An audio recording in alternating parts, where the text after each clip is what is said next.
प्रिय विद्यार्थियों, आज हम सभी घर की याद पाठ के प्रश्नोत्तरों पे चर्चा करेंगे। पहला प्रश्न इस प्रकार है, पानी के रात भर गिरने और प्राण मन के गिरने में परस्पर क्या संबंध है? एक बार प्रश्न पे विचार पुनः करें। पानी के रात भर गिरने और प्राण मन के गिरने में परस्पर क्या संबंध है? उत्तर इस प्रकार है कि पानी के रात भर गिरने और प्राण मन गिरने में परस्पर संबंध कभी की बीती हुई स्मृति यानी बीती हुई यादों से है और उससे होने वाली पीड़ा से है। जो उत्पन्न दुख है उससे है। पानी के रात भर बरसने के कारण कवि को अपने घर परिवार के सदस्यों की याद आ गई। देखे होंगे कविता में एक एक सदस्यों को याद करता है। कवि को परिवार के सदस्यों के साथ बिताए गए खुशी के उन पलों की याद आ गई जो कभी उनके साथ रहकर बिताए थे। इस कारण उसके प्राण व मन घर की याद में व्याकुल हो जाते हैं। निश्चित तौर पे उसके अंदर बेचैनी होती है। वो कहता भी घर नज़र में तिर रहा है। ऐसा प्रतीत होता है कि उसका घर नज़रों के सामने बह रहा है, तैर रहा है। पानी के रात भर गिरने और प्राण मन गिरने की बात जो यहाँ पे किया है वो पुरानी स्मृति से ही है, कवि की स्मृति के संदर्भ में की गई है। आशा है कि पहला प्रश्न आपको स्पष्ट हो गया होगा। इसमें दोनों का जो संबंध पूछ रहा है पानी के गिरने और प्राण मन गिरने का, तो आप उसकी स्मृति से उसकी यादों से जोड़ के इसका उत्तर बड़े उचित और मार्मिक ढंग से लिख सकते हैं। अपने शब्दों में भी लिख सकते हैं, सरल शब्दों का चुनाव करके लिख सकते हैं। बस आपको एक कंसेप्ट क्लियर होना चाहिए कि उसके प्राण मन गिरने से उसकी पुरानी स्मृति ही है और बारिश को देखकर उसकी स्मृति पुनः ताजी हो जाती है, पुनः उसकी स्मृति पटल पे पुरानी यादें आ जाती हैं। इसको दोनों का संबंध जैसे ही आप तुलनात्मक ढंग से करेंगे आपका आंसर जो उत्तर है सारगर्भित हो जाएगा। देखिए दूसरे प्रश्न की ओर हम लोग बढ़ रहे हैं। मायके आई बहन के लिए कवि के घर को प्रताप क्यों कहा है? कवि ने घर को प्रताप क्यों कहा? एक बार फिर प्रश्न को देखें। मायके आई बहन के लिए कवि ने घर को परिताप, परिताप हमने अध्याय में आपको बताया था दुख कहते हैं, यानी दुख का घर। देखिए प्रश्नों को अगर हम समझ जाते हैं तो लगभग 50% आंसर अपने आप हमें आ जाता है, 50% उत्तर के करीब आ जाते हैं जैसे ही हम प्रश्नों को समझ लेते हैं। इसलिए हम जब भी परीक्षा में बैठें प्रश्नों को हम एक से दो बार जरूर पढ़ लें, क्योंकि हम पूछा कभी कुछ और जाता है, लिख देते हैं कुछ और, इसलिए हमारा सही मूल्यांकन नहीं हो पाता। आइए उत्तर की ओर बढ़ते हैं। बहन जब घर आती है तो यह सोचकर बड़ी खुश होती है कि वह घर जाकर अपने परिवार के सदस्यों से मिलेगी। घर पहुंचने के बाद जब उसे पता चलता है कि उसका एक भाई जेल में है तो दुखी हो जाती है। एक बहन कैसे सुखी हो सकती है जब पता चले कि उसका भाई जेल में है?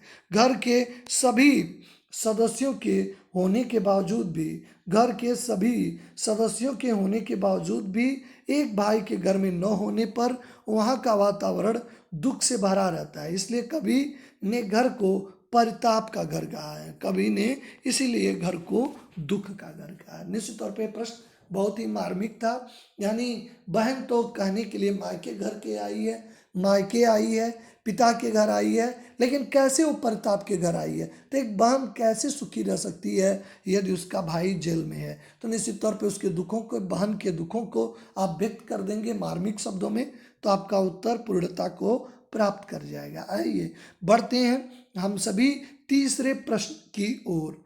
पिता के व्यक्तित्व को किन विशेषताओं में उकारा गया है? यानी पिता के अंदर कौन कौन सी विशेषता है? आइए इस प्रश्न के उत्तर को जानने का प्रयास करते हैं। इस कविता में कवि अपने पिता की अनेक विशेषताओं को उकारा है। जैसे कवि के पिता नित्य व्यायाम करते हैं। जैसे आपने कविता में देखा होगा कि आज गीता का पाठ करके दंड 260 करके आपने कविता की लाइनें देखा होगा, तो निश्चित तौर पर नित्य व्यायाम करते हैं। वो आज भी 260 दंड नित्य करते हैं। वे बड़ी उम्र में भी दौड़ सकते हैं, खिलखिलाकर हंस सकते हैं। खिलखिलाकर हंसने का मतलब युवाओं जैसा उन्माद करना, यानी उत्साह होना। क्योंकि मन के हारे हार है, मन के जीते जीत है। अगर आपका मन अगर हार गया तो आप जीती हुई बाजी को हार सकते हैं। इसलिए यहाँ कवि अपने पिता के अंदर वो उत्साह दिखाता है कि हमेशा हंसते रहते हैं, ताकि अपने कार्यों को बड़े आसानी ढंग से करने में सक्षम होते हैं। उनकी वाणी में बादलों जैसी गर्जना होती है। जबकि देखा गया है प्राय कि जैसे जैसे व्यक्ति वृद्धावस्था की ओर बढ़ता है, उसकी शारीरिक जो है इंद्रियां कमज़ोर होने लगती हैं, मन मस्तिष्क वाणी सभी कमज़ोर हो जाती है। लेकिन यहाँ पे कवि दिखाता है कि आज उसके पिता की जो वाणी है उसमें बादलों जैसी गर्जना है, और वो काम में तूफान जैसी तेजी है, झंझाला रास्ता। आप इस शब्द को कविता में देखे होंगे। उनके सामने शेर या मौत भी आ जाए तो घबराते नहीं हैं। व्यक्ति यानी कठिन परिस्थितियों में घबरा जाता है, अधीर हो जाता है। इसलिए गीता में भगवान कृष्ण ने भी कहा था, व्यक्ति को समत्व भाव न सुख में ज़्यादा खुशी हमें नहीं मनानी चाहिए, क्योंकि शाश्वत नियम है कि चक्र है, सुख के बाद दुख का आना निश्चित है, दुख के बाद सुख का आना निश्चित है। इसलिए हमें कभी भी, जैसे दिन के बाद रात, रात के बाद दिन, ऐसे ही मौसम बदलते हैं, जन्म के बाद मृत्यु ये भी निश्चित है, वैसे सुख के बाद दुख भी निश्चित है। इसलिए व्यक्ति को घबराना नहीं चाहिए। धैर्य एक बहुत बड़ा गुण होना चाहिए जो इसके पिता में है। कवि के पिता बड़े उदार और सरल प्रवृत्ति के हैं। उनका आंखों में पानी आ जाता है अपने बेटे के लिए। भोले सहृदय देशभक्त हैं, परिवार से विशेष स्नेह रखते हैं, इसलिए अपने पांचवें बेटों को याद करते हैं और उनकी आंखों में आंसू आ जाते हैं। उन्हीं की प्रेरणा से ही कवि स्वतंत्रता आंदोलन से जुड़ा। उनके पिता एक जो सरल सरल हृदय, भावुक और देश प्रेमी भी हैं। उन्हीं की प्रेरणा से जो है कवि स्वतंत्रता आंदोलन से जुड़ पाया है। कवि के पिता बिल्कुल स्वस्थ हैं और उन्हें बुढ़ापा बिल्कुल भी छू नहीं पाया है। उनके ऊपर बुढ़ापे का कोई असर नहीं हो पाया है। हम सभी चौथे प्रश्न की ओर बढ़ते हैं कि निम्नलिखित पंक्तियों में आप देखे होंगे कविता की पंक्तियों को कई बार बस का प्रयोग किया गया है। जैसे मैं मजे में हूँ सही है, घर नहीं हूँ बस यही है, किंतु यह बस बड़ा बस है, इसी बस से सब विरस हैं। आपने इसे देखा होगा कि बस शब्द का कई बार प्रयोग किया गया है। तो यहाँ पे हमें बताना है कि इस बस का प्रयोग किन किन अर्थों में किया गया है। तो आइए उत्तर की ओर बढ़ते हैं हम सभी। कवि ने बस शब्द का प्रयोग विभिन्न स्थिति और भावों को व्यक्त करने के लिए किया है। कवि ने जो बस का प्रयोग किया है उसे विभिन्न स्थितियों के लिए किया है, विभिन्न भावों के लिए किया है। पहले बस शब्द का जो पहले बस शब्द का प्रयोग का अर्थ है केवल घर में नहीं है। वह पहले जो है अपने घर में न रहने की व्यवस्था को दिखाया है। दूसरे वश शब्द के प्रयोग का अर्थ है कि वो घर से दूर रहने के लिए विवश है। और तीसरे बस शब्द का जो प्रयोग का अर्थ है उसे घर वालों से न मिल पाने की व्यवस्था से वह व्यथित और दुखी है। यानी आपने देखा कि कविता में लगभग 3 से 4 जगहों पे, 3 जगहों पे मुख्यतः वश शब्द का प्रयोग 3 मुख्य अर्थों में किया गया। और ऐसे कुल मिला के 4 बार ये शब्द आया है। अगर अलंकारों की आप अगर बात करेंगे तो यमक हो जाएगा। एक शब्द जो है 1 से 2 या 2 से अधिक बार आए हैं, उनके अर्थ अलग अलग होते हैं, तो वह आपका यमक अलंकार हो जाता है। अगर वर्णों की आवृत्ति होती है तो वह आपका अनुप्रास हो जाता है। कभी कभी काव्य सौंदर्य में भी पूछता है, उसमें आपको अलंकार और रस आपको बताना निश्चित नितांत आवश्यक है। कोई भी कविताएं आए, चूंकि अलंकार और रस आप 10वीं कक्षा में पढ़े हुए हैं, तो इसलिए आपका ये तुरंत लिखना ही पड़ता है। इसलिए 11th और 12th के सिलेबस में रस वाला अलंकार तो नहीं है, लेकिन आप 10वीं में व्याकरण में पढ़े होते हैं तो माना जाता है कि आपको आता है। इसलिए जब भी कविताएं देखें तो उसमें अलंकार और रसों की भी विवेचना जानते रहें, तभी आप इसके काव्य सौंदर्य को लिख पाएंगे। चलिए अंतिम प्रश्नों की ओर हम सभी बढ़ते हैं। अंतिम प्रश्न को देखें।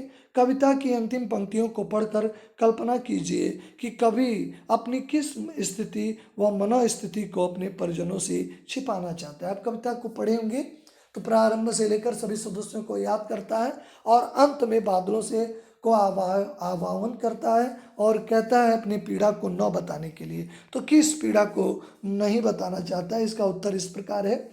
कभी जेल में रहने के कारण अपने घर के वियोग से पीड़ित है। यहाँ के वातावरण की निराशा, जो जेल ही होता है, परतंत्रता सबको अप्रिय लगती है। पराधीन सपने हूँ सुख नहीं, चूंकि जेल में बंद है इसलिए निराश है कि पराधीन होने पे व्यक्ति सपने में नहीं, जागते की बात छोड़ दें, सपनों में भी सुख नहीं कर सकता है, इसलिए उसे काफ़ी निराशा होती है।